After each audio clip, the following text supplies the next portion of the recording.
పెద్దపల్లి జిల్లా ఓదెల మండలం పిట్టల ఎల్లయ్యపల్లె గ్రామానికి చెందిన యాదగిరి స్వామి దంపతులు ప్రభుత్వం ద్వారా సబ్సిడీ పొంది తీగ సాగు పద్ధతి ద్వారా కూరగాయల సాగు చేస్తూ అధిక లాభాలు పొందుతున్నారు.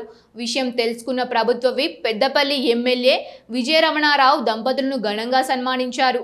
ఈ సందర్భంగా విజయన్న మాట్లాడుతూ పంట మార్పిడి పద్ధతి ద్వారా అధిక లాభాలు పొందవచ్చని యాదగిరి స్వామి నిరూపించాడన్నారు.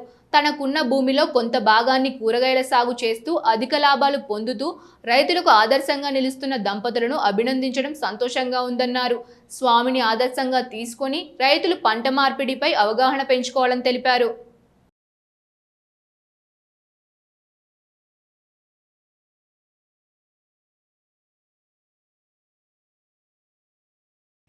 సోదరుడు యాదగిరి స్వామి గారు మరి ఏదైతే ప్రభుత్వం ఇచ్చేటువంటి రాయితీతోని ఇవాళ కూరగాయల తోట పెట్టుకోవడం కోసం తీగల పందిరి వేసుకోవడం జరిగింది.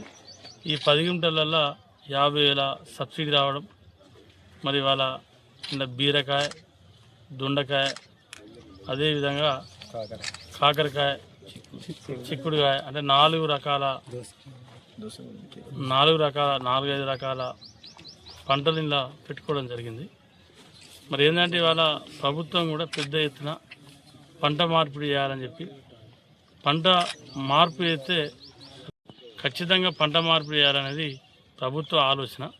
మరి ప్రభుత్వ ఆలోచన మేరకు ఇలా సోదరుడు యాదగిరి స్వామి గారు మరి ఒక అడుగు ముందుకేసి ఇవాళ మన నియోజకవర్గంలో మరి నిజంగా కూడా మన ఓదెల మండలంలో ఇది పిట్టలెల్లయ్యపల్లె గ్రామం నుండి మరి ఈ కార్యక్రమాన్ని చేయడం అనేది ఇది హర్షించదగ్గ విషయం, చాలా సంతోషకరమైన విషయం. ఇది శుభపరిణామం. ఎందుకంటే మనం ఒక వరి మీదనే ఆధారపడకుండా ఇతరాతర పంటలలో కూడా ఈ మధ్య మన నియోజకవర్గంలో మరీ ముఖ్యంగా ఓదెల, శ్రీరాంపూర్ ఈ ప్రాంతంలో ఈసారి ఎక్కువ మంది మొక్కలు పెట్టడం